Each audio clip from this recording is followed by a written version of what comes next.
Hello everyone, আজকে আলোচনা করব জিআরই এক্সামের সেন্টেন্স ইকুইভ্যালেন্স কোয়েশ্চেন কিভাবে অ্যাপ্রোচ করতে হয়। আমরা যারা জিআরই সম্পর্কে মোটামুটি জানি তারা জানি যে জিআরইর ভার্বাল সেকশন, এখানে 3 ধরনের কোয়েশ্চেন থাকে: রিডিং কম্প্রিহেনশন, টেক্সট কমপ্লিশন এবং সেন্টেন্স ইকুইভ্যালেন্স। টেক্সট কমপ্লিশন এবং সেন্টেন্স ইকুইভ্যালেন্স দুটাই ভোকাবুলারি বেসড কোয়েশ্চেন, দুটার প্রেজেন্টেশন একটু different, but basically the basic approach for both kind of questions is same. আমি জামান আজকে আলোচনা করব এই বিষয়টা নিয়ে। দেখি সেন্টেন্স টেক্সট কমপ্লিশনের কোয়েশ্চেনগুলো কি ধরনের হয়। এখানে আমরা জিআরইর অফিসিয়াল গাইড, যেটা অফিসিয়াল গাইড ফর জিআরই, সেখান থেকে নেওয়া কিছু কোয়েশ্চেনগুলো দেখতে দেখতে আসলে আমরা টেক্সট কমপ্লিশনের কোয়েশ্চেন কিভাবে সলভ করা যায় সেটা নিয়ে আলোচনা করব। জিআরই অফিসিয়াল গাইডে কোয়েশ্চেনগুলো লেভেল অনুযায়ী, ডিফিকাল্টি লেভেল অনুযায়ী ভাগ করা আছে, ইজি, মিডিয়াম এবং ডিফিকাল্ট। আমরা শুরু করছি একটা ইজি ডিফিকাল্টি লেভেলের কোয়েশ্চেন দিয়ে। সো আগে কোয়েশ্চেনের ফরম্যাটটা যারা জিআরই কোয়েশ্চেনের সম্পর্কে একটু নতুন তাদের সুবিধার্থে আলোচনা করে নিচ্ছি। টেক্সট কমপ্লিশনের কোয়েশ্চেনগুলো হচ্ছে এরকম যে একটা সেন্টেন্স দেওয়া আছে এখানে, এই সেন্টেন্সে একটাই ব্ল্যাঙ্ক থাকবে, একটা মাত্র ব্ল্যাঙ্ক। সেন্টেন্স ইকুইভ্যালেন্স কোয়েশ্চেনে একটার বেশি ব্ল্যাঙ্ক কখনোই থাকবে না। এই ব্ল্যাঙ্কটাতে এখানে যে 6টা অপশন দেওয়া আছে ABCDEF, এই 6টাতে 6টা ফ্রেজ বা 6টা ওয়ার্ড দেওয়া থাকবে। আমাদের ডিসাইড করতে হবে যে কোন 2টা ওয়ার্ড বা ফ্রেজ এখান থেকে চুজ করলে পরে সেন্টেন্সের মিনিংটা সেন্সিবল হবে এবং মিনিংটা একই থাকবে। মিনিংটা 2টা ওয়ার্ডের জন্য মিনিংটা একই থাকবে, এই কারণে মিনিংটা ইকুয়াল থাকবে। এখান থেকে নামটা এসে সেন্টেন্স ইকুইভ্যালেন্স। কোয়েশ্চেনগুলো কি ধরনের হয় এটা নিয়ে একটু সেন্টেন্সটা পড়ি আমরা। অ্যাকচুয়ালি সবসময় যে জিনিসটা লার্নারদের জন্য বা প্র্যাকটিস করে যারা এক্সামের জন্য যারা প্রিপারেশন নিচ্ছে তাদের জন্য যে জিনিসটা সুবিধাজনক হয় যে কোয়েশ্চেন প্র্যাকটিস করতে করতে বেসিক জিনিসগুলি শেখা, অ্যাপ্রোচগুলি শেখা। আগে অ্যাপ্রোচটা পড়ে নিয়ে পরে কোয়েশ্চেনে গেলে অনেক সময় রিলেট করা যায় না। সো আগে কোয়েশ্চেনটা পড়ি আমরা এখানে। Britain is attractive to worldwide advertisers because it is dash market. So there is no need to tailor advertisements for different parts of the country. এখানে টেক্সট কমপ্লিশন বা সেন্টেন্স ইকুইভ্যালেন্স এখন যেটা আমরা দেখছি, এই জাতীয় কোয়েশ্চেনগুলোতে সবসময় বড় বড় সেন্টেন্স দেওয়া থাকে। এখানে কখনোই আপনি শর্ট সিম্পল সেন্টেন্স দেখতে পাবেন না। বড় সেন্টেন্স বলতে এটা কমপ্লেক্স সেন্টেন্স হতে পারে, কম্পাউন্ড সেন্টেন্স হতে পারে, কোনো কোনো ক্ষেত্রে কম্পাউন্ড কমপ্লেক্স কিংবা কমপ্লেক্স কম্পাউন্ড সেন্টেন্স এখানে দেওয়া থাকে। তো সেন্টেন্সগুলোর মিনিংগুলো বোঝার জন্য, অ্যানালাইজ করার জন্য যে জিনিসগুলি, কমপ্লেক্স কম্পাউন্ড সেন্টেন্স লিখতে গেলে আমরা কি করি, বিভিন্ন ধরনের কানেক্টিং ওয়ার্ড, সাবঅর্ডিনেটিং বা কোঅর্ডিনেটিং কনজাংশন ইউজ করি।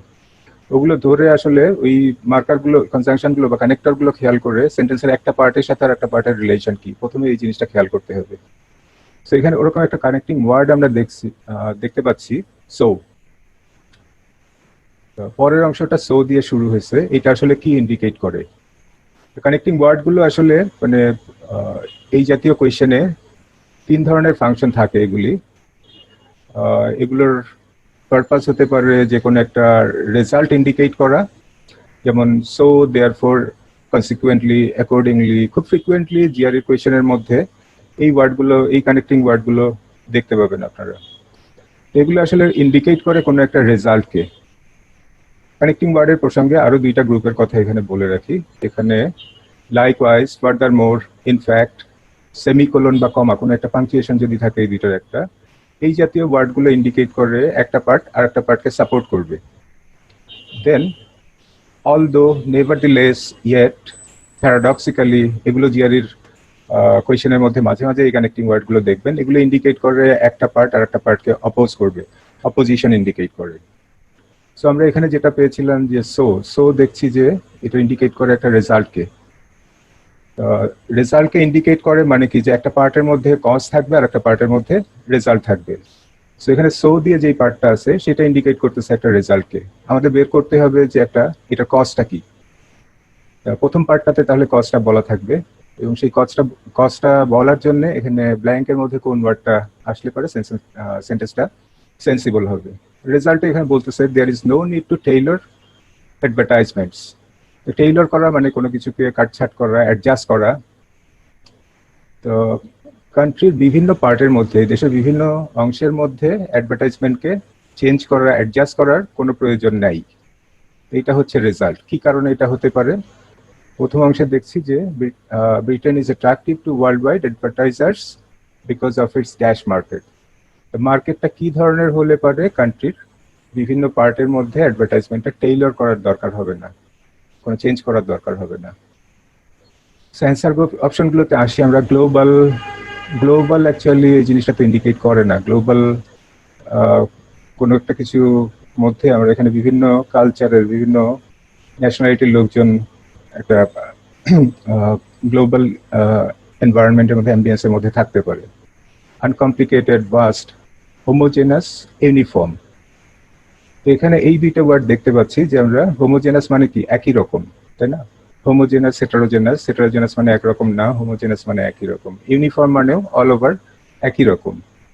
তো মার্কেটটা যদি ইউনিফর্ম বা হোমোজেনাস হয় তাহলে দেশের বিভিন্ন পার্টের মধ্যে অ্যাডভার্টাইজমেন্টগুলোকে টেইলর করার দরকার হবে না। ইমেন্স বা ভাস্ট এই দুইটা সিনোনিম ছিল, দুইটাই মানে বিশাল এরকম ইন্ডিকেট করে। আনকমপ্লিকেটেড মানে সহজ সরল, যেটা সরল, কমপ্লিকেটেড না। তো এই ওয়ার্ডগুলো সেন্টেন্সে বসালে সেন্টেন্সটা মিনিংফুল হয় না। শুধুমাত্র হোমোজেনাস এবং ইউনিফর্ম এই দুইটা ওয়ার্ড যদি আমরা সেন্টেন্সে ইউজ করি, এটা তাহলে সেন্টেন্সটাকে মিনিংফুল করে। যে মার্কেটটা যদি হোমোজেনাস বা ইউনিফর্ম হয় তাহলে কান্ট্রির বিভিন্ন পার্টের মধ্যে অ্যাডভার্টাইজমেন্টগুলোকে টেইলর করার প্রয়োজন হবে না। সে অ্যান্সার হবে হচ্ছে ডি এবং ই, এই দুইটা। সেন্টেন্স ইকুইভ্যালেন্স কোয়েশ্চেনে সবসময় দুইটা কারেক্ট অ্যান্সার আমাদেরকে চুজ করতে হবে। সো আমরা ইজি একটা কোয়েশ্চেন দেখলাম। এখানে সেন্টেন্স স্ট্রাকচারটাও তেমন একটা কমপ্লিকেটেড ছিল না, যদিও বড় একটা সেন্টেন্স ছিল, এবং ভোকাবুলারিগুলো তেমন একটা কমপ্লিকেটেড ভোকাবুলারি এখানে ছিল না, এই জন্য কোয়েশ্চেনটা ইজি। যাই হোক, এটা দিয়ে আমরা ধারণা পেলাম সেন্টেন্স ইকুইভ্যালেন্সের কোয়েশ্চেন কেমন হয়, অ্যান্সার করার জন্য বেসিক অ্যাপ্রোচটা কি হবে। এবং আরেকটা জিনিস ইম্পর্টেন্ট যেটা, সেটা হচ্ছে যে আমাদের সবসময় এই যে কানেক্টিং ওয়ার্ডগুলো সেন্টেন্সে সবসময় শর্ট সিম্পল সেন্টেন্স কোয়েশ্চেনে থাকবে না। আর কমপ্লেক্স কম্পাউন্ড সেন্টেন্স লিখতে যে কোন ধরনের কানেক্টর ইউজ করছে, এটাকে রেজাল্ট ইন্ডিকেট করে নাকি সাপোর্ট ইন্ডিকেট করে নাকি অপোজিশন ইন্ডিকেট করে, এগুলো ধরে আমাদেরকে চিন্তা করতে হবে। সো এখানে কয়েকটা প্রত্যেকটার জন্য আমি 3-4টা করে ওয়ার্ড দিছি। অ্যাকচুয়ালি এই ধরনের আরো ওয়ার্ড আছে। রেজাল্ট ইন্ডিকেট করে এরকম আরো অনেক ওয়ার্ড আছে, সাপোর্ট ইন্ডিকেট করে এরকম আরো অনেক ওয়ার্ড আছে। তো ওগুলো আমাদের একটু ভালো করে দেখতে হবে। এখন দেখি একটা মিডিয়াম ডিফিকাল্টি লেভেলের কোয়েশ্চেনে আমরা যাই। এখানে দেখতে পাচ্ছি Mr. Hirsch says he will aim to preserve foundation support of dash thinkers. Mr. Hirsch সে কি বলছে যে তার ফাউন্ডেশনের সাপোর্টটাকে সে ধরে রাখবে, প্রিজার্ভ করবে ড্যাশ থিঙ্কার মানে কোনো এক ধরনের থিঙ্কারদের জন্য। কি ধরনের থিঙ্কার? এখানে কমার পরে দেখতে পাচ্ছি আমরা individuals who are going against the trend in a field of an acknowledged set of opinions. তো এখানে এই পার্টটা খুব ইম্পর্টেন্ট যে who are going against the trend, যারা ট্রেন্ডের এগেইনস্টে যাচ্ছে তাদের জন্য সাপোর্টটা কন্টিনিউ করবে, প্রিজার্ভ করবে। তো এখানে কানেক্টিং কোনো ওয়ার্ড কিন্তু নাই, বাট একটা পাংচুয়েশন আছে, কমা। কমার কথা আমরা আগে বলছিলাম যে কমা হচ্ছে সাপোর্ট ইন্ডিকেট করে, কমা বা সেমিকোলন এগুলো সাপোর্ট ইন্ডিকেট করে। তাহলে এখানে অ্যাকচুয়ালি আগের পার্টে যে জিনিসটা বলা হয়েছে সেটা সাপোর্টটা এখানে থাকবে। কমা দিয়ে অ্যাকচুয়ালি এখানে কমার ফাংশনটা হচ্ছে যে কমার পরে এখানে কমা দিয়ে একটা নন রেস্ট্রিকটিভ এলিমেন্টকে সেপারেট করা হয়। মানে এই ইন্ডিভিজুয়াল গুলো কারা আসলে, এখানে এই থিঙ্কার যারা, তাদের সবাইকেই বোঝানো হচ্ছে এই ইন্ডিভিজুয়াল বা হু দিয়ে। তো এখানে যে ওয়ার্ডগুলো আছে ভোকাবুলারি ইউজটা, এই কোয়েশ্চেনটা যেহেতু মিডিয়াম ডিফিকাল্টি লেভেলের, একটু ডিফিকাল্ট ভোকাবুলারি আমরা দেখতে পাচ্ছি। জিআরইর ভালো প্রিপারেশনের জন্য আসলে বেশ কিছু ভোকাবুলারি পড়তেই হয়। মোটামুটি একটা ডিসেন্ট স্কোর পাওয়ার জন্য 1500-2000 ওয়ার্ড পড়তে হয়। তো ওয়ার্ডগুলো পড়তে যে আমরা সবাই যেটা করি, বিভিন্ন ওয়ার্ড লিস্ট ধরে পড়া মুখস্থ শুরু করি। ভোকাবুলারি শেখাটা আসলে সবার কাছে খুবই ডাল এবং বোরিং একটা কাজ। এই কাজটাকেও আসলে চাইলে একটু ইন্টারেস্টিং করে ফেলা যায়। এখানকার ওয়ার্ডগুলো আমরা দেখি। প্রথমে আছে আইকনোক্লাস্টিক।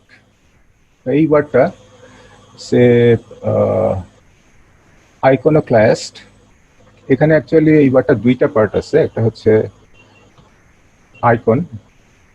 আইকন আমরা জানি যে কোনো মূর্তি বা এই জাতীয় কোনো কিছুকে বলা হয় আইকন বা আইডল। সে ফ্যাশন আইকন আমরা বলি, ফিল্ম আইকন, বা যারা মূর্তি উপাসক যারা, এই মূর্তির ইংরেজিও হচ্ছে আইকন। এর সাথে যোগ করা হয়েছে ক্লাস্ট। তা ক্লাস্ট এটা কমপ্লিট কোনো ওয়ার্ড না, এটা ওয়ার্ডের একটা পার্ট, একটা রুট। ক্লাস্ট অ্যাকচুয়ালি মিন করে কোনো কিছুকে ভেঙে ফেলা। এই জন্যই আইকনোক্লাস্ট এটা একটা ওয়ার্ড আছে যেটা মিন করে যে যারা সে মূর্তি ভেঙে ফেলে। না, মিনিংটা আসলে আক্ষরিক অর্থে ওরকম না। মূর্তি ভেঙে ফেলা মানে কি, যে যারা প্রচলিত বিশ্বাসের বিরুদ্ধে যায় তাদেরকে আইকনোক্লাস্ট বলে।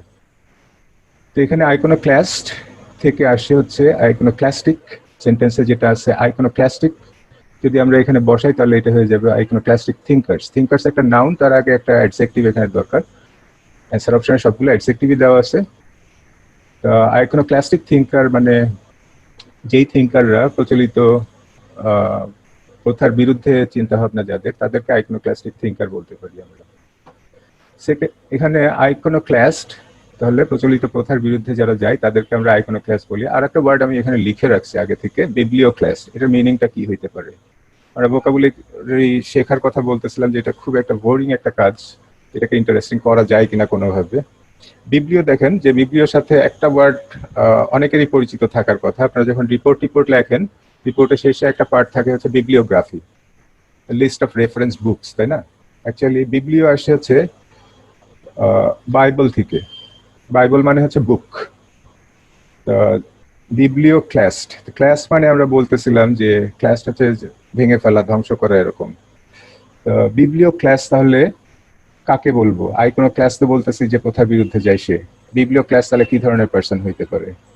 Actually biblioclast is a person who mutilates or destroys books.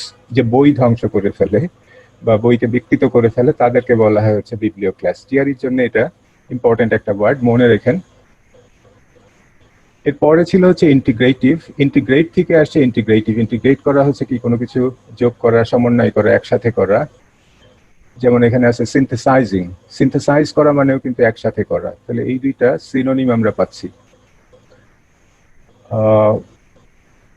কিন্তু এই সেন্টেন্সে এই দুইটা ওয়ার্ডের কোনো ওয়ার্ডই সেন্স মেক করে না। যারা ইন্টিগ্রেটিভ থিঙ্কার বা সিনথেসাইজিং থিঙ্কার, তারা তো এখানে সেন্টেন্সে যে ক্লুটা আমরা দেখছিলাম, এটা তো ট্রেন্ডের এগেনস্টে যায়, এরকম কোনো কিছু ইন্ডিকেট করে না। বরং আইকনোক্লাস্টিক থিঙ্কার এরা ট্রেন্ডের এগেনস্টে যায়। সো এটা একটা কারেক্ট অপশন হবে। আমাদের দুইটা কারেক্ট অপশন সিলেক্ট করতে হবে, দুইটার মধ্যে এটা একটা কারেক্ট অপশন হতে পারে। দেন ডক্ট্রিনিয়ার। ডক্ট্রিনিয়ার ওয়ার্ডটার মিনিং কি অ্যাকচুয়ালি? এইটা বেশিরভাগ ক্ষেত্রেই আমরা ইনফ্লেক্সিবল বা রিজিড এইটা বোঝাতে ইউজ করি।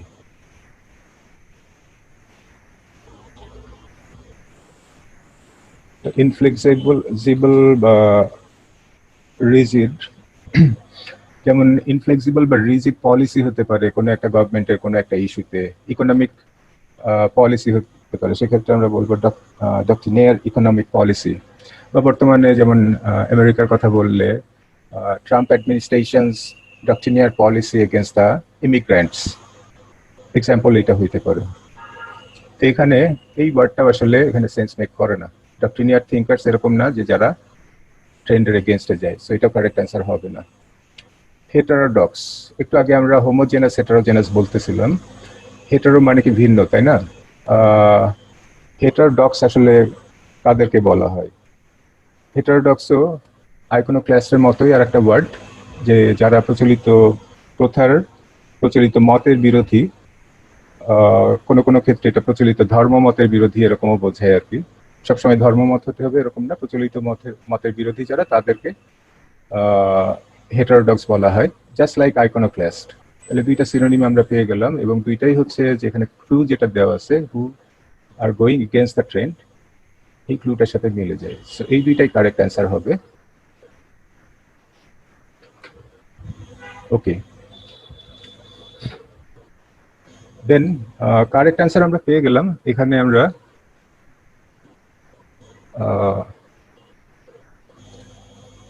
এরপরে দেখি যে বাকি যে দুটো ওয়ার্ড ছিল এখানে শেখার মতো কিছু আছে কিনা। একটা দেখছি ডগমেটিক, আর একটা হচ্ছে সিনথেসাইজিং।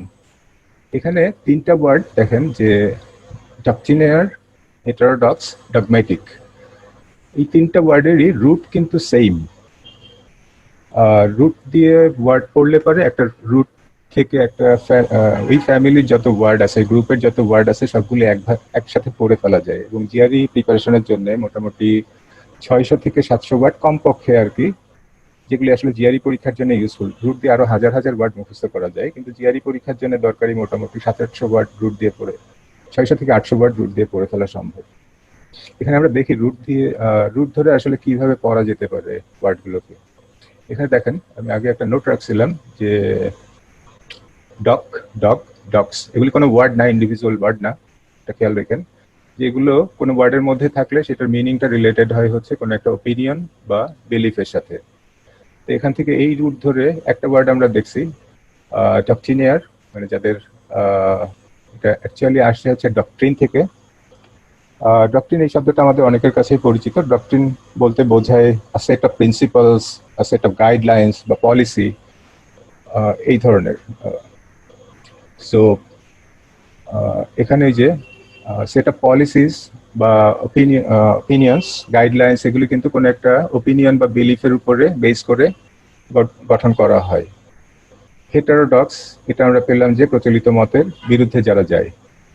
অর্থোডক্স, এটা হচ্ছে যারা ধর্মান্ধ বা গোঁড়া, যাদের বিশ্বাসটা খুবই শক্ত, তাদের ক্ষেত্রে ইউজ করা হয়। অ্যাকচুয়ালি অর্থোডক্স এইটার ভালো অর্থে ইউজ হতে পারে, যে ক্ষেত্রে এটার মিনিং হয় হচ্ছে যে ডিটারমাইন্ড এরকম। দেন আমরা দেখছি এখানে প্যারাডক্স।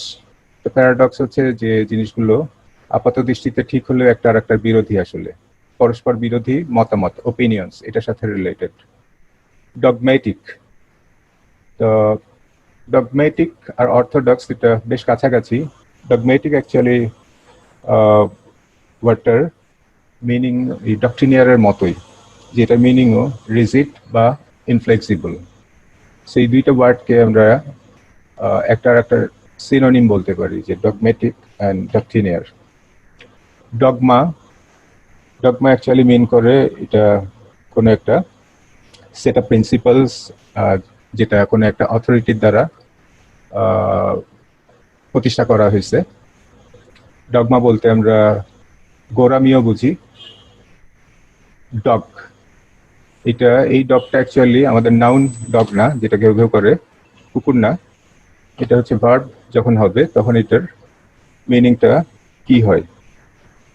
তো ডগ হচ্ছে যে কোনো কিছুকে, বা এটা একটা ভার্ব, কাউকে পারসিউ করা বা খুব ক্লোজলি কোনো কিছুকে ফলো করা, বা যেটাকে আমরা বলি ট্রেইলিং। দেন আর একটা ওয়ার্ড আছে যে ডগইড। তো ডগইড মানে হচ্ছে যে খুব ডিটারমাইন্ড বা পারসিস্টেন্ট, যে জেদি। সো দেখেন যে সবগুলোর অর্থই কিন্তু ওপিনিয়ন বা বিলিফের সাথে রিলেটেড, এবং একটা রুট ধরে যে ডগ ফর্মটা চেঞ্জ হচ্ছে, কোনো কোনো ওয়ার্ডে এটা ডিওসি, কোনো ওয়ার্ডে এটা ডিওজি, কোনো ওয়ার্ডে এটা ডিওএক্স, সবগুলোই মিনিংটা একটার সাথে আরেকটা রিলেটেড। একটা রুট ধরে আমরা 4-5টা, কোনো ক্ষেত্রে 8-10টা ওয়ার্ডও শিখে ফেলা যায়। সো রুট ধরে ভোকাবুলারি পড়া, ভোকাবুলারি শেখার জন্য অনেক হেল্পফুল হতে পারে। এবং ভোকাবুলারি আপনার যত ভালো হবে এবং সেন্টেন্স স্ট্রাকচার যত ভালো বুঝবেন, এই জাতীয় কোয়েশ্চেনগুলো আপনারা তত ভালোভাবে সহজে সলভ করতে পারবেন। ওকে, আমরা মিডিয়াম ডিফিকাল্টি লেভেলের কোয়েশ্চেন একটা সলভ করে ফেলছি। এরপরে দেখি একটা হার্ড কোয়েশ্চেনগুলো কেমন আসলে এক্সামে, যেগুলিকে হার্ড বলা হচ্ছে। এটাও জিআরই অফিসিয়াল গাইডের কোয়েশ্চেন, এবং অফিসিয়াল গাইডেরই ভাষ্য অনুযায়ী এটা একটা হার্ড কোয়েশ্চেন। প্রথমে হার্ড কোয়েশ্চেন বলতে এখানে এক নজরে যদি অ্যান্সার অপশনগুলো দেখেন, যদিও কোয়েশ্চেনে কখনো অ্যান্সার অপশন আগে দেখা উচিত না, আগে কোয়েশ্চেনটা পড়া উচিত। দেখেন আমি যে কারণে ওয়ার্ডগুলো দেখতে বলছি, যে ডাইভার্জেন্ট, রুরাল, নোভেল, আনফ্যামিলিয়ার, ডিসপ্যারেট, কোয়াটিডিয়ান, কোনোটাই কিন্তু খুব কঠিন শব্দ না। তাহলে এটা কোয়েশ্চেনটা হার্ড হলো কিভাবে? অ্যাকচুয়ালি সেন্টেন্স স্ট্রাকচারটা এখানে হয়তো একটু কনভলিউটেড হইতে পারে। জিআরইর এক্সামে আপনার ভালো করার জন্য আসলে এই দুইটা জিনিসই জিআরই ভার্বাল সেকশনে ভালো করার জন্য খুবই দরকার। একটা হচ্ছে যে আপনার কনভলিউটেড বা কমপ্লিকেটেড সেন্টেন্স স্ট্রাকচার বুঝতে হবে, আর একটা হচ্ছে যে ডিফিকাল্ট লেভেলের ভোকাবুলারির সাথে আপনার ফ্যামিলিয়ার থাকতে হবে। দেখা যাক এখানে সেন্টেন্সটা কি আছে। After people began to make transition from gathering food to producing food, তো এটা আসলে কনটেক্সটটা কি একটু বুঝলে সুবিধা হবে যে এনশিয়েন্ট পিপলের কথা বলতেছে না মডার্ন পিপলের কথা বলতেছে। বিজ্ঞান এটা তো পাস্ট টেন্স আমরা দেখছি, অ্যাকচুয়ালি নর্মাল পাস্ট নয়, মানে একদম এনশিয়েন্ট অনেক প্রাচীনকালের কথা বলতেছে, যখন মানুষ প্রথম দিকে যখন মানুষ খাবার কি সংগ্রহ করতো, তাই না, গ্যাদারিং ফুড, তারপরে কি নিজেরা প্রডিউস করা শুরু করলো। তো এই ট্রানজিশন পিরিয়ডটার কথা বলতেছে আর কি, যে যখন লোকজন began to make transition gathering food থেকে যখন প্রডিউসিং ফুডের দিকে ট্রানজিশন করলো, তার পরের কথা বলতেছে। Human societies followed markedly dash courses. তা হিউম্যান সোসাইটিগুলি ফলো করছে একটা মার্কেটলি মানে রিমার্কেবলি লক্ষণীয় ড্যাশ কোর্সেস, কোনো এক ধরনের কোর্স ফলো করছে। তো এখানে সেমিকোলন আছে, সেমিকোলনের পরে সাধারণত সাপোর্টিং একটা আইডিয়া থাকে। তো এখান থেকে আইডিয়া পাবো আমরা যে কি ধরনের কোর্স ফলো করছে হিউম্যান সোসাইটিগুলি, তারপরে কিভাবে চলছে। এখানে বলছে যে সাম অ্যাডপ্টেড হার্ডিং, হার্ড করা হচ্ছে যে পশু চড়ানো, কেউ কেউ পশু চড়ানোর সাথে খাপ খাওয়াই নিচ্ছে, মানে নিচ্ছে। Others to tillage and still others start to foraging. Human সোসাইটিগুলির মধ্যে এখানে তিন ধরনের কথা বলছে, কেউ কেউ some adopted herding, some adopted tillage, some start to foraging. তার মানে এইটার ইউনিফর্ম ওয়েতে চলে নাই। সোসাইটিগুলি আগে যেমন সবাই ফুড গ্যাদার করতো, যখন ফুড প্রডিউস করা শুরু করলো তখন এক এক সোসাইটি এক একভাবে চলা স্টার্ট করছে। তো এখানে তাহলে যেহেতু এক জায়গা থেকে অনেক দিকে ছড়ায় গেছে ওয়েটা, তাহলে ডাইভার্জেন্ট এইটা একটা কারেক্ট অপশন হইতে পারে, কেননা ডাইভার্জেন্ট মানেই হচ্ছে ডিফারেন্ট বা ডেভিয়েটিং। সো ডিফারেন্ট ডাইভার্জেন্ট, এখানে ডিফারেন্ট কোর্সেস আমরা যদি ধরে চিন্তা করি তাহলে সেন্টেন্সটা সেন্সিবল হয়, যেহেতু অনেকগুলো ডিফারেন্ট কোর্সের কথা পরে বলা আছে। রুরাল না, অ্যাকচুয়ালি অ্যাডপ্টেড হার্ডিং, টিলেজ সবগুলি রুরাল অ্যাক্টিভিটিস, কিন্তু সেন্টেন্সের ইন্টেন্ডেড মিনিং এটা না। এটা মিন করতে যাচ্ছে যে ডাইভার্জেন্ট ওয়েতে চলে গেছে, রুরালটা হবে না। নোবেল, আর এখানে অ্যাকচুয়ালি এটাও একটু কনফিউজিং মনে হতে পারে যে আগে তো ফুড গ্যাদার করতে এখন প্রডিউস করতেছে, তাহলে এটা নোবেল, এটা নতুন একটা ওয়ে হইতে পারে, বাট সেন্টেন্সের পরের অংশের সাথে এটা মিলে না। এখানে নোবেল অ্যাক্টিভিটিসের কথা বলে নাই, বরং ডিফারেন্ট অ্যাক্টিভিটিসের কথা বলা হয়েছে। আনফ্যামিলিয়ার একই ধরনের, কনফিউজিং বাট নট ট্রু। ডিসপ্যারেট, ডিসপ্যারেট মানেও ডিসিমিলার বা ডিফারেন্ট।